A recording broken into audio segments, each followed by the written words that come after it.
할렐루야. 같이 해보겠습니다. 노아입니까? 롯입니까? 저는 노아니까 절 쳐다보지 마시고 옆에 사람 쳐다보시고, 노아입니까? 롯입니까? 옆에 사람 쳐다보시고. 우리 현재 좀 깜짝 놀랄 일이고 안타까운 일인데요. 그 중국에서 지금 신종 바이러스 질병 이렇게 막 퍼져가지고, 제가 이렇게 인터넷으로 보니까 막 섬찟하더라고요. 이 뉴스에 나온 것은 빙산의 일각이고 지금 뭐 급속도로 이렇게 퍼져 있어요. 그래서 그 얼마 전에 그 평가하는 거 보니까 그 메르스나 그 사스 같은 그 신종 바이러스가 있을 때, 그때도 굉장히 전 세계적으로 어려웠잖아요. 그걸 했을 때 경고로 알고 그런 거 개발을 해야 되는데, 의학계에서 각 나라가 그냥 핵 개발이나 하고 있고 이 경고를 무시한 거다, 이런. 지금 갑자기 뭐 이런 또 질병 바이러스가 생기니까 굉장히 지금 어려움을 당하고 있죠. 중국 우한 폐렴 있죠, 전 세계로. 제가 이렇게 보니까요, 의사들도 툭 쓰러지더라고요. 의사들도 그냥. 그리고 그 앰뷸런스들이 그냥 수백 대 가까워, 한 1000만 명이 넘지 가는데, 앰뷸런스 내려가지고 병원에 있는데 병원 환자들이 쭉 서 있잖아요, 다. 근데 의사가 쓰러져. 환자들도 이따가 쓰러지고. 그 다음에 119로 와가지고 119가 싫다가 그 실는 사람들이 방독면 다 썼는데 그 사람들이 쓰러져. 그러니까 가까이도 못 가. 전염될까봐. 막 이런 것들이 막 뭐 10만 명 이상이라 막 이렇게 하고 막 퍼지고. 참 그래요. 제가 어제 명절 기간이지만 우리 게 잘 나오시다가 몸이 불편하셔서 지금 요양병원에 계신 분이 계세요. 제가 혼자 예수님 찾아가는 마음으로 혼자 찾아갔어요. 전양수 집사님이라고 아시는 분 아실 거예요. 그래서 굉장히 혼자 계시는데 우석병원에 찾아갔어요. 요양병원이거든요. 일반 대형 병원도 아니고. 갔는데 딱 앞에서 막는 거예요. 옛날같이 막 그랬더니 쓰세요, 적으세요. 자세하게 보니까 제 뭐 신상을 다 쓰고, 처음이거든요. 최근에 몇 개월 사이에 중국을 갔다 온 일이 있느냐 없느냐 정확하게 막 나중에 뭐 이걸 잘못 쓰면 걸린다 이런 거 다 해가지고 해놨더라고요. 그래서 굉장한 좀 조치를 취하고 있는 것을 보게 되죠. 질병의 위기를 우리가 지금 맞고 있어요. 위기라는 말을 사실 우리가 요새 많이 듣습니다. 위기라는 말, 위험한 고비다. 국가적으로도 위기라는 말을 쓰고요. 경제적으로도 위기라는 말을 사용하고요.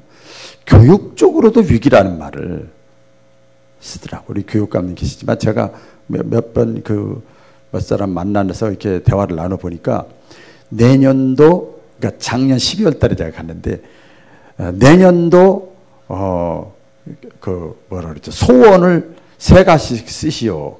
교사들 다 썼더라고요. 뽑아가지고 이제 뭐 이렇게 하는 행사가 있었는데, 제가 이제 설교하러 갔었어요. 근데 갔는데 거의 다, 나중에 이렇게 보니까 거의 다 어디 혼자 가서, 교사 선생님 어디 혼자 가서 아무도 없는데, 자식도 남편도 소용없어. 아무도 없는데 가서 혼자서 조용히 한 달이나 2달 동안 혼자 있었으면 좋겠다. 이게 희망사항이야. 우와, 교사면 괜찮잖아요. 그런데 그만큼 위기요. 그리고 보니까 다 그런 건 아니겠습니다만은, 제가 우리 운동하는 모임에 가서 보니까 교사들이 많아요. 생활체육관에 있는데 빨리 명퇴하겠다는 거. 학생들이 막 때린대요. 막 덤비고 자기가 뭐 조금 말 잘못하면 그냥 자기가 걸려 들어간대. 그러니까 이거는 아니라는 거예요. 말 함부로 하는 건 기본이고 막 이렇다는 거예요. 그래서 너무너무 스트레스를 많이 받는 걸 제가, 교육적으로도 위기고 사회적으로도 위기고 환경적으로도 위기고 성적으로도 도덕적으로 윤리적으로도 위기고, 동성애가 자연스럽게 되고, 가정 불화 일어난 것이 떳떳하고 다 합리화되고 그래요. 그런 위기 속에 우리가 살고 있어요. 그 위에도 많죠. 근데 가장 무서운 위기가 뭐냐? 가정의 위기예요. 우리 몸으로 얘기를 하면 가정은 마치 세포와 같아요. 세포. 가정의 위기가 가장 큰 위기입니다. 왜냐하면 뭐 사회, 교육, 뭐 경제 모든 것의 기초 단위, 근본 뿌리가 뭐냐? 가정이거든요. 가정. 가정이 무너지면 사회도 무너지고 국가도 무너지고 다 무너지는 거죠. 그래서 가정의 위기가 찾아오고 여러분 가정이 흔들리고 가정이 불안하며 밖에 나가서 힘들고 이랬던 사람들이 스트레스를 받던 사람들이 가정에 와서 쉬고 싶은 마음이 싹 사라지는 거예요. 그렇게 되죠. 어떤 집사님께 아유 힘드시죠? 얼굴에 그냥 내천자가 있고 힘드시죠? 그랬더니 힘들어요 목사님 힘들어요. 근데 힘들다가도요 열심히 이게 그러다가 스트레스 받고 막 이러다가 집에 가서 딱 문 열고 싹 하는데 아들이 그냥 아빠 그리고 이렇게 오면 그 힘든 것이 싹 사라지면서 그때 아빠 소리 듣고 딱 보면서 그때 순간적으로 힘든 게 싹 사라지고 더 열심히 해야지 이런 마음이 든대요. 더 열심히 내가 살아야지 그러면서 자기 자신들 모르게 속에서 에너지가 올라온대요. 힘이 솟아올라온대요. 그런 얘기를 들었어요. 맞습니다. 여러분 가정은 힘을 얻는 곳이요. 에너지를 이게 얻는 곳이 가정입니다. 여러분 배터리 아시죠? 요새 뭐 다 쓰지요. 한참 쓰다 보면 그 약 기운이 다 떨어지잖아요. 그럼 어떻게 해요? 요새 나온 거는요. 옛날 거는 다 폐기돼요. 요새는 다시 충전해서 써. 전기 코드 가지고 뭐 충전용 배터리가 또 있어요. 가정이 뭐냐? 가정이 마치 다 기력이 다 떨어지고 딱 힘들고 좌절되고 의욕도 없고 허무하고 왜 살아야 되나 어쩔 수 없이 의무감에 막 이러다가도 가정이 딱 들어가면 아니지 내 사랑하는 남편 아내 자녀가 있지 그러면서 다시 막 에너지가 솟아나. 그래서 가정은 충전소와 같다 이렇게 말할 수가 있죠. 우리나라 속담에 집에서 새는 바가지는 밖에서는 안 새나요? 집에서 새는 바가지요. 밖에서도 샌대요. 참 옛날 사람들의 말이 맞아요. 밖이 어디예요? 직장에서도 새고 구역에서도 새고 기관에서도 새고 교회에서도 새고 동에 가도 새고 친척들 만나도 새고 누구를 만나도 집안에 새는 바가지 학교에 가도 새고요. 누구를 만나도 다 새게 돼 있어요. 가정이 참 중요한 거예요. 가정이 중요합니다. 할렐루야. 가정이 중요해요. 성경에도 보면 우리 그 신약에 보면 초대교회 때 신자들이 이렇게 있어서 그 혼자 사도들이 다 할 수 없으니까 평신도 중에서 같은 평신도 중에서 좀 이렇게 리더자들을 중간 리더급들을 세워서 또 이렇게 지도하고 교회를 이렇게 세워나가기 위해서 7 집사를 세우고 또 이제 서신서에 보면 이렇게 교회 지도자, 직분자를 세울 때도 보면요 여러 가지가 있는데 꼭 첫 번째나 두 번째에 나오는 게 뭔지 아세요? 가정을 잘 다스리는 자예요. 우리 교단 헌법에도 그게 나와요. 장로님, 권사님, 안수집사님은 기본이요 기본. 가정을 잘 다스릴 줄 아는 사람. 처음에 굉장히 인본이 성경 충만한 자라 이렇게 하면 얼마나 좋겠어. 물론 그것도 있지만 가정을 잘 다스리는 자를 세우라. 가정이 뒤죽박죽된 집은 교회 와서 일도 못하고 일은 두 번째고 오히려 거치장거리고 문제만 일으킨다는 거죠. 우리 그런 말 있죠. 집은 있는데 가정은 없다. 같이 해볼까요? 집은 있는데 가정은 없다. 들어보셨죠? 요새 요런 집들이 많아요. 그냥 집은 많은데 가정은 없어요. 건물은 있고 잘 꾸며놨습니다. 그래서 이게 좋은 가정이 건물만 좋고 잘 꾸며내면 좋은 가정인가? 그렇지 않아요. 비싼 물건도 있고 뭐 좋은 거 잘 해놔도 가족 간의 사랑과 믿음이 없으면 신뢰가 깨지면 가정은 지옥입니다. 안 볼 수도 없잖아. 계속 만나야 되잖아. 그게 보통 일이 아니에요. 보기 싫은 사람 안 보면 그냥 이렇게 되는데 계속 봐야 되니까 지옥이죠. 여러분, 좋은 집이 좋은 가정인가? 그렇지 않아요. 아시죠? 그냥 좋은 집일 뿐이에요. 좋은 집을 만들려고 사람들이 막 애를 쓰죠. 그 좋아요. 많은 사람들이 그래요. 좋은 집. 이게 차 타고 다니거나 뉴스에서 보면 왜 이렇게 아파트들이 많은지 말이에요. 저 많은 것 가운데 내 집은 없나 이럴 정도로 막 엄청 많아요. 좋은 가정을 만들려고 해야 되는데 거기다가 막 에너지를 다 쏟아요. 근데 여러분, 우리 신앙생활은요, 세상은 다 마귀야, 세상은 다 필요 없어, 이게 아니에요. 우선순위가 하나님이에요. 그리고 세상 것 하나님이 주신 지혜를 가지고 지혜롭게 행복하게 알콩달콩 풍성하게 사는 거예요. 하나님이 원하는 게 그거예요, 여러분. 바로 그거거든요. 착각을 해요, 사람들이. 신앙생활, 우리 신앙인들이니까 여러분, 우선순위가 바뀌어야 됩니다. 아멘. 우리 실천사항 보세요. 먼저가 있잖아요. 우선순위가 바뀌어야 됩니다. 여기서 지혜가 생기는 겁니다. 우리 교회 예를 들어서 좋은 교회당을 이렇게 잘 겉에서 보면 좀 서정적이고 안에 들어오면 또 약간 현대적이고 아주 교회가 이쁘잖아요. 예. 좋은 교회당을 마련해놓고 만약에 막 피아노, 오르간, 그랜드 피아노, 이렇게 좋은 의자 이런 걸 다 해놨다고 해서 좋은 교회예요? 그렇지 않죠. 좋은 교회는 그 교회의 교인이 어떤 사람이냐가 좋은 교회냐 안 좋은 교회냐가 결정나는 거예요. 그래서 교회는 건물이 아니라 사람이라는 부름받은 사람들이에요. 그러니까 여러분, 한 사람 한 사람이 바울 교회입니다. 한 사람 한 사람이 바울 교회지요. 오늘 노아입니까 롯입니까 했는데요.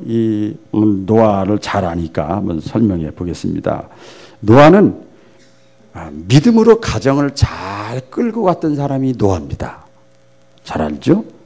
우리 보면 노아 시대 세상이 얼마나 악했는지 하나님이 사람 지은 것을 한탄했다, 후회했다, 그런 말씀을 했어요. 그리고 세상 사람들이, 노아 시대 사람들이 이렇게 표현합니다.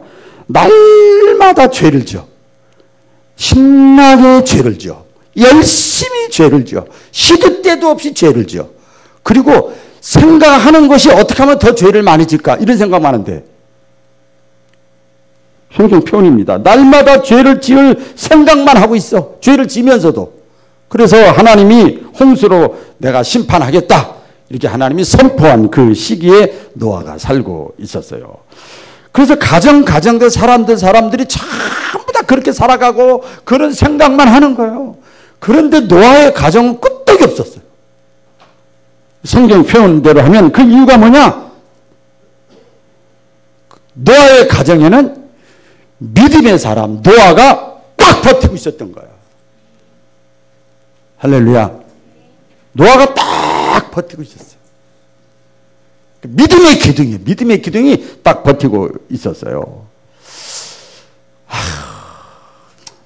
노아는 그렇다고 그러도 목사님, 저는 그게 쉽잖아요. 주일날 교회 나오는 것도 만만치가 않아요.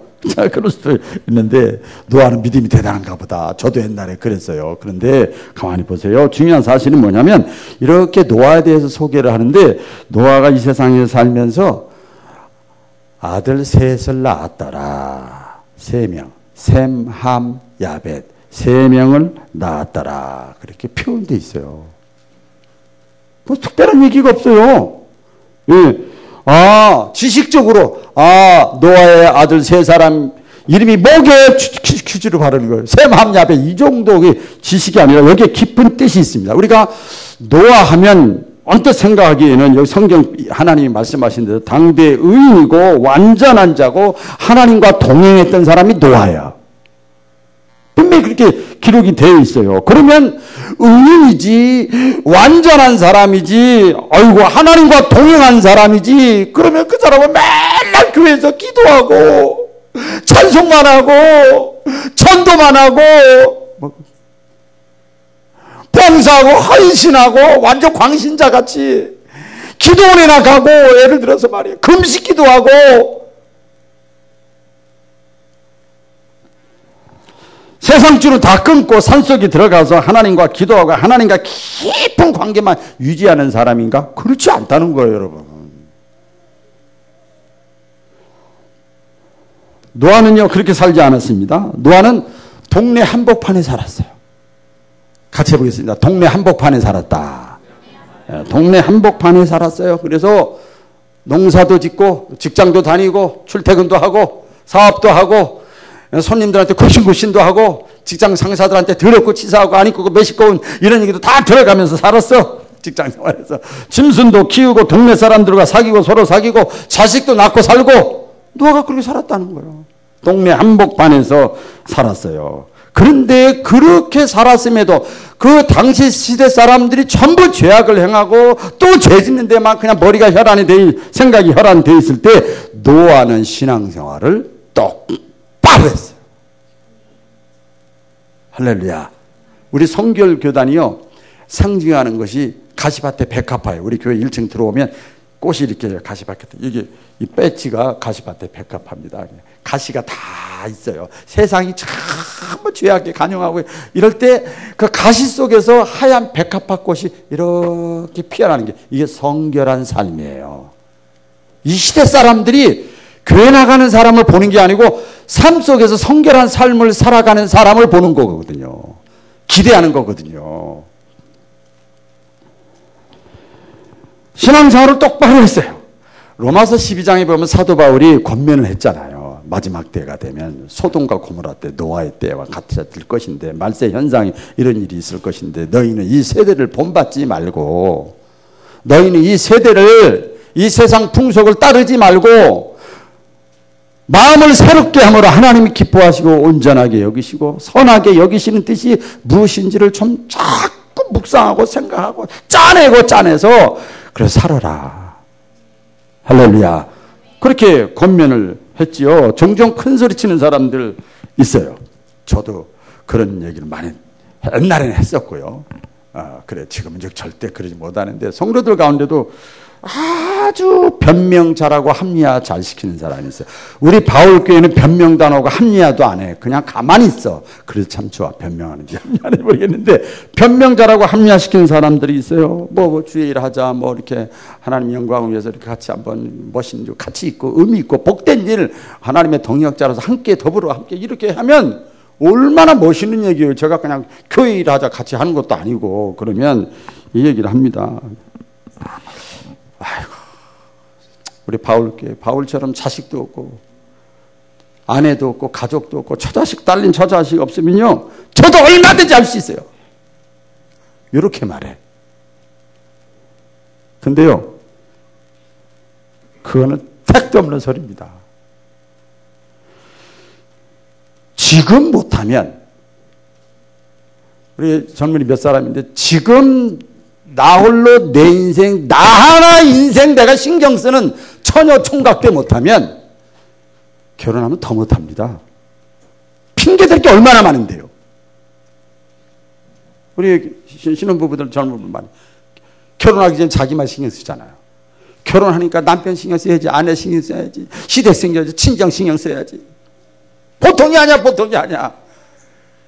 핑계대고 바쁘고 힘들고 스트레스 받는 게 더 많아요. 근데 뭐 그거 다 없으면 더 열심히 하겠다고요? 절대 그렇지 않습니다. 환경도 마찬가지입니다. 내가 직장만 이렇게 되면 내가 열심히 할게요. 내가요 사업만 뭐 좀 되면 그때 내가 열심히 할게요. 건강만 좀 회복되면 그때 열심히 할게요. 나에게 직분만 주어지면 내가 열심히 할게요. 내가 좀 시간만 주어지면 열심히 할게요. 잘할 수 있어요. 저는 옛날에는요 목회 초년생 때는요 하나님 말씀 다음으로 그 말을 다 믿었어요.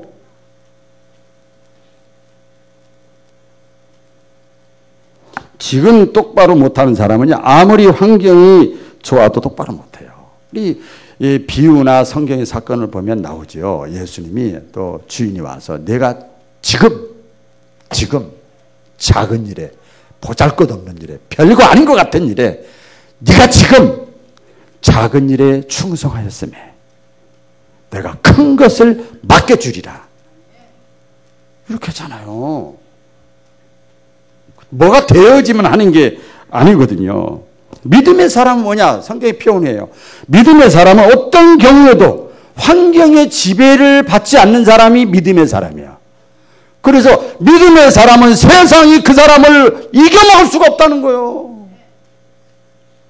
마치 어머니 아버지가 자식을 사랑하면 아무리 내가 힘들고 허리가 끊어지고 다리가 아프고 그래도 잠을 못 자고 그랬어도 자식을 보호하는 데는요 핑계가 없어요. 핑계가 없어. 핑계가 없더라고요. 그 리차드 리버라고 하는 그 신학자가 있는데요. 이분이 아주 유명한 책입니다. 그리스도와 문화라는 책이 있어요. 그리스도와 문화. 우리 문화 속에 세상 속에 살고 있잖아요. 우리가 보면은 진짜 그리스도인은 어떤 사람이 그리스도인이냐? 문화 속에 사는 사람이 아니라 문화 위에서 살아가는 사람이에요. 뭐 5가지인데 제가 간단하게 요약하는 거예요. 문화와 역으로 문화하고 대적하면서 사는 것이 아니라 문화를 변화시키면서 살아가는 사람이 그리스도인이에요. 믿으시면 아멘? 그래요. 너희는 세상의 빛이요 소금이라. 깜깜하고 냄새 나는 데 가서 같이 깜깜해지고 같이 냄새 풍기고 이러는 게 아니라 내가 가서 부패하면 내가 방부제 역할을 하는 거예요. 이게 멋있는 크리스찬이지요. 안 그렇습니까, 여러분? 내가 만나는 사람, 내가 있는 곳, 그곳에서 알게 모르게 그리스도의 향기를 풍기고 변화시키는 것. 이게 진짜 신자죠. 이게 선교적인 삶이죠.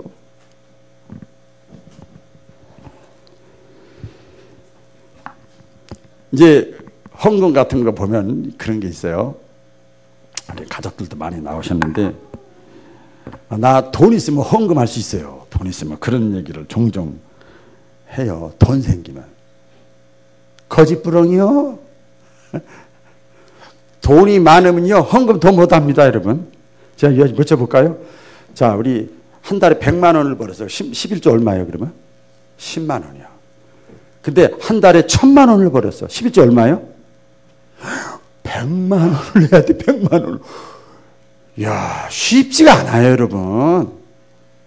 쉽지가 않아요. 돈이 있으면 내가 한다. 헌금은 우리가 이제 헌금은 예를 수십 가지가 있지만 헌금은 그래서요 믿음으로 하는 겁니다. 할렐루야. 헌금은 믿음으로 하는 거예요. 있다고 하는 게 아닙니다. 우리 교회도 여러분 다 교회마다 마찬가지 11조가 있고 감사헌금이 있고 또 목적헌금이 5가지가 있어요. 다 있잖아요. 목적헌금 같은 경우도 보면 이제 해외 국내 기관 이게 선교헌금이고 그 다음에 대내는 도방 전도 용품 대내 선교 헌금이고 또 그 다음에 장학헌금 다음 세대를 하는 것이요. 건축헌금은 우리 교회 봉헌의식. 요거 하나하나 보면 건축헌금에다가 신경을 많이 쓰는 사람은 교회 주인의식이 있는 사람이야. 다 보여요. 이게 다 보여. 저는 하나님께만 그렇다고 저는 몰라요. 어쨌든 간에 다 이게 다 보이는 거야. 다 보여. 그 사람의 신앙관, 그 사람의 신앙 척도를 이렇게 잴 수가 있는 거예요. 있다고 하는 게 아니거든요. 여러분 한번 큰 소리로 따라해 보실래요? 노아가 됩시다. 노아 시대 아까 말씀드린 대로 집 밖으로만 나가면 죄악이 들끓어서 너무나 하나님이 화가 나가지고 홍수로 심판하겠다고 해요. 노아와 노아의 가정은 든든하게 섰다. 왜? 믿음의 지킴이가 있었어요. 믿음의 기둥이 있었어요. 믿음의 울타리가 있었어요. 그 누구예요? 노아예요. 노아. 믿음의 요새, 믿음의 산성. 제가 표현을 해보는 거예요. 나머지 가족들은 노아가 요새가 되고 노아가 산성이 되고 노아가 울타리가 되고 노아가 기둥이 되니까 딱 거기에 붙어가지고 그나마 흔들리지 않고 좌우로 치우치지 않고 떨어지지 않는 거예요. 여러분 참 이게 중요합니다. 믿음이라는 건 성경에 여러 가지 표현해요. 믿음이라는 건 생명입니다. 따라해 보겠습니다. 믿음은 생명이다. 예, 믿음은 생명입니다. 그리고 인생을 살아가는 데 있어서 능력이고 원동력이에요. 막 달달달달 바바바바바 돌아가는 게 믿음이야. 믿음이 생명이고 인생을 살아가는 강한 능력이에요. 그래서 믿음을 지킨다는 것은 여러분이 보세요. 내 믿음을 지킨다는 것은 내가 생명을 지키는 것이고 내 인생을 지키는 거예요. 돈, 명예, 건강, 젊음, 믿음 따로 이 믿음이 없는 사람들은 거기에 그냥 다 자빠집니다. 그러나 믿음이 있는 사람은, 힘이 있는 사람은, 원동력 있는 사람은, 생명력 있는 사람은, 생명의 씨가 있는 사람은요, 아까 이겨나간다니까요, 다. 할렐루야. 다 이겨나가요. 오늘 한 분이 왔어요. 일찍이 젊은 청년이 하나 왔어. 9시 반에 왔어요. 9시 반에 이렇게 와서 9시 반부터 한 3, 40분 동안 저랑 목양실에서 얘기했어요. 우리 청년 하나가 왔어요. 그래서 어머니 전도를 위해서 계속 얘기했어요. 어머니가 그렇게 목사님 얘기를 많이 해도 안 나오고 마음의 문을 열지 않고 그러시냐고 그러냐고 그렇다고 어머니가 그렇게 여러 가지로 그래 나도 그래서 쪽지를 메모질 해가지고 목사님의 목회 방향 원래 섬김교회다 주보 2006년도까지 보여주면서 익산 섬김교회 우리 교회 들어오는데 이렇게 세족씩 발 닦아주는 거 이렇게 하고 왜 목사님이 왜 그런 철학을 갖게 됐는가? 어머니가 소경이고 아버지가 똥오줌 10몇 년 동안 받아내고 그런 것 때문에 그런 마음이 있었기 때문에 그런 섬김의 마음을 갖고 목회하려고 애쓴다. 그러니까 요거 목사님 이런 분이라는 거 좀 쪽지로 가서 줘줘라. 내가 그랬어. 전 받은 거 없어요. 믿음밖에 받은 게 없어. 할렐루야. 어머니 아버지한테 받은 건 믿음 하나밖에 없어요. 와, 그게 생명이고 그게 원동력이요. 그게 원동력이에요. 어떤 경우에도 그래서요. 여러분 믿음의 줄을 놓치지 않기를 주의 이름으로 축원합니다. 흔들려서는 안 됩니다. 최고의 유산이 뭐냐? 최고의 유산이 믿음이에요. 성경을 보나 기독교 역사적인 인물을 보나 파구나미를 보나 믿음이야 믿음. 네? 믿음은 생명력이 있어. 막 움직이게 하는 힘이 있어요. 원동력이 있다니까요. 여러분 각자가 부모는 부모대로 자녀는 자녀대로 여러분 가정에서 믿음의 기둥과 같은 노아가 되시기를 주의 이름으로 축원합니다. 부모 입장에서 한번 볼까요? 부모 입장에서 보면 부모들이 또 이런 소리를 해요. 답답할 때가 많아요. 목사님 자식이 내가 껍데기만 낳지 속까지 낳았어요. 뭐 이런 얘기를 하면은요. 자, 그 말이 이게 참 맞는 얘기 같기도 하고 성경적이진 않아요. 성경의 잠언서에 많이 나오지요. 부모는 자식의 껍데기만 책임지는 존재가 아니라 속까지도 책임지라고 하나님이 기업으로 주신 거예요. 기업이 회사예요. 회사 페인트 칠만 하라고 준 것이 아니라 회사의 내실도 살리라고 준 거예요. 할렐루야. 그렇게 말씀을 했잖아요. 그 자식은 무조건 성경적으로 할게요. 여러분 부담 가도 좀 마음에 찔려도 들으세요. 무조건 자식의 문제는 부모 책임이요. 성경 그대로지요. 그대로입니다. 그대로. 속까지 책임지는 부모가 되기를 하나님은 원하셔요. 제가 저 오늘 아침에 일찍 나와서 이 찬송을 혼자서 많이 제가 불렀어요. 그 275장인데 제가 힘들고 어렵고 낙심되고 좌절되고 이게 원래 찬송 제목이 날마다 주와 멀어져예요. 275장. 날마다 주와 멀어져 내가 막 어릴 때부터 다녔지만 너무 삶이 힘드니까 그때 이제 자녀가 그 고백하고 찬송했던 날마다 주와 멀어져 그 크신 사랑 버리고 방탕한 길로 가다가 어머니 기도 못 잊어 나 집에 돌아갑니다. 어머니 기도 못 잊어 새 사람 되어 살려고 나 집에 돌아갑니다. 2절에 보면 이런 게 있어요. 메마른 들과 험한 산 갈 바를 몰라 헤매며 옛날 제 바구나미 같아. 메마른 들과 험한 산 갈 바를 몰라 헤매며 이럴 때가 많았거든요. 헤매며 영 죽게 될 지경에서 자살하고 싶은 영 죽게 될 지경에서 어머니 기도 못 잊어 나 집에 다시 집에 돌아갑니다. 많이 울었어요. 찬송 부르면서. 여러분 자식이 부모를 생각하면서 힘들고 어렵고 낙심될 때, 신앙적으로 멀어질 때, 이때 부모를 생각하면서 이렇게 찬송하고 기도하고 고백하고 부모를 이렇게 떠올릴 수 있는 부모님이 돼야 됩니다. 그게 진짜 부모지요. 그래야지 우리 어머니 아버지 되신 분들이 교회 다니는 게 헛되지 않는 거잖아요. 안 그래요? 여러분 자녀 가정 잘 되는 거 저하고 뭔 상관 있겠어? 그러나 우리의 믿음이 잘못된 못 믿던 부모님이 신앙생활 내가 이렇게 했는데 내 자녀들이 잘못되면은 그건 부모가 제일 마음 아프잖아요. 자식 입장도 마찬가지입니다. 부모만 노아가 되라는 법이 없어요. 자식도 노아가 될 수 있어요. 어떤 가정의 달이나 이럴 때는 꼭 그 자매가 생각나지. 목사님 사모인데 우리 교회에 하나 있어요. 최송아 있어요. 자식을 부모를 위해서 그렇게 점심시간에 와서 점심을 먹지 않고 금식 기도하면서 막 눈물 흘리는 부모님은 그래도 명색이 엄마 아빠가 집사님인데 가끔 나와 금은빵하고 뭐 식당 하는데 자식이 눈물을 뻘뻘 그 아가씨가 이쁜 아가씨가 말이에요. 근데 왜 그러냐 그랬더니 어머니 아버지 영혼 구원된 좀 있으면 나 시집 가면 이제 누가 이걸 엄마 아빠로 돌봐요. 애경사 때 이렇게 보면 많은 사람들을 만나잖아요. 우리 친척 아닌 사람들 교우 가운데 100일 돌 잔치 때 보면 어떤 저긴 그러더라고. 자녀인데 목사님 우리 어머니 아버지요 잘 돌봐주세요. 관심 좀 가져주세요. 참 이렇게 기도도 많이 해주세요. 야, 그런 자녀를 둔 부모는 복 받은 사람이에요. 오늘 지금 몸이 불편해서 안 나오셨는데 우리 함순인 권사님이라고 있어요. 그 전주 바울교 권사님이고 아들도 집사님인데 이분은 하여튼 간에 참 어머니를 여기다 모셔놓고 전화로 명절 때 생일 때 우리 교인도 아니요. 찾아서 어머니를 위해서 어머니를 기도 제목을 다 써가지고 어머니를 위해서 우리 어머니를 위해서 그 며느리가 그런 며느리라 처음 봤어요. 우리 어머니를 위해서 잘 돌봐주세요 이렇게 하고 복 받은 거예요. 할렐루야.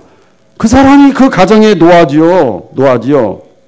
노아의 가정에 보면은요. 노아의 가정 보면 세 아들, 세 며느리가 다 있었어요. 그런데 노아가 세상에 아무리 그래도 믿음 생활을 똑바로 하니까 이 세 자녀, 세 자부, 이 아내가 전부 노아의 말에 순종해 버립니다. 이게 여러분 쉬운 게 아니에요. 쉬운 게 아닙니다. 하나님이 노아에게 말씀하셨죠. 내가 이 백성을 다 지은 것을 탄식한 쓸어버리겠다. 그래서 너 방주를 지어라. 노아가 이제 방주를 120년 동안 지어요. 그런데요, 중요한 건 뭐냐면 노아 혼자 지은 게 아니에요. 성경을 보면요, 노아의 가족들이 시시때때로 같이 도왔어. 같이 동참하고 하나가 됐어. 그러니까 이 역사학자들은 그래요. 이 노아의 가족들은 노아 때문에 구원받은 것뿐만 아니라 하나님 나라의 위대한 동역자가 됐다고 이렇게 표현돼요. 그리고 노아의 그 가족들도 또 계보를 찾아서 이렇게 연구한 또 학위가 있어요. 보면 야, 옆에 곁다리로 같이 해서 하나님 나라의 동역자만 돼도 하나님이 복을 주시는 거예요. 네. 여러분 하나님의 명령을 받은 사람은 노아의 가족들이 아니에요. 노아예요. 노아. 그렇죠? 네? 방주를 지어라. 노아가 지어. 지으면서 같이 짓자 그랬더니 그냥 다 따라와요. 그냥 순종하고 따라가는 거야. 얼마나 부러워. 이런 게 쉽지가 않죠. 노아가 방주를 짓고 있을 때 성경에 보면, 창세기에 보면 별 얘기가 다 있었어요. 하나님의 일에는 항상 마귀가 역사해요. 마귀가. 이 세상은 아직은 그래요, 여러분. 영의 눈이 안 띄어져서 몰라서 그렇죠. 얘기하는 거야. 동네 사람들이 미쳤네. 하나님을 믿는다더니 말이야.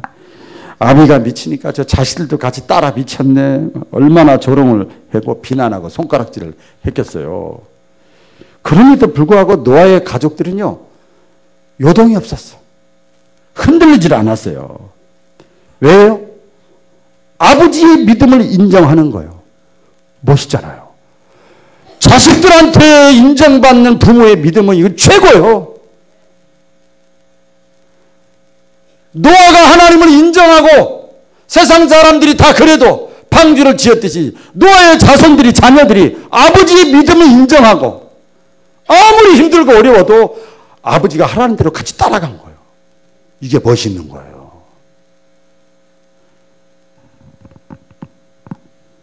위대한 영향력이지요. 누구도 뺏어갈 수 없는 거지요. 노아의 아내나 아들이 잡으라도 사람인데 속에 왜 갈등이 없었겠어요. 그럼에도 불구하고 끝까지 노아가 아버지가 남편이 하는 대로 따라갔어요. 이게 믿음의 영향력이라고 그래요. 따라 보겠어요. 믿음의 영향력. 믿음의 영향력이라는 건 제가 행정 공부하는 지도력이라는 거예요. 영적 지도력이 있었다는 거예요. 큰 소리 빵 쳤다고 그래서 그 지도력이 아니고 영적 지도력, 영적 리더십이 있었어요. 영향력이라는 게 뭐예요? 영향을 끼쳐서 움직이게 만드는 거예요. 행동하게 만드는 거예요. 요새는 유격다짐으로 안 되잖아요, 여러분. 영향력. 우리 성경에 보면 우리 제가 주보의 칼럼란에도 제가 했습니다만 여호수아가 가나안 땅에 이제 이스라엘 백성들 광야 끝나고 모세 후기자로 갔는데 가나안 땅에 우상 숭배가 득세하잖아요. 잘 먹고 잘 살고 있어 다. 여기 광야 생활하다 보니까 그냥 오합지졸이야. 거기가 더 멋있게 보여. 그래서 사람들이 거기서 마음이 흑가락 다 도는 거야. 아이고 하나님이 어디 있어? 이방민족 우상 섬기는데 잘 먹고 잘 살고 있는데 막 우상 숭배하고 막 죄 짓기 시작하고 그래요. 도저히 말을 해도 안 들어. 그래서 백성의 지도자들을 전부 불러놓고 여호수아가 얘기를 하잖아요. 오늘날 너희가 섬길 자를 택하라. 이제 결단하라는 거 택하라. 너희가 어떤 신을 섬기든지 나와 내 집은 오직 여호와 하나님만을 섬기겠노라. 나만 섬기는 게 아니고 여호수아가 자신 있게 얘기하는 거. 나와 내 집은 여호와 하나님만을 섬기겠노라.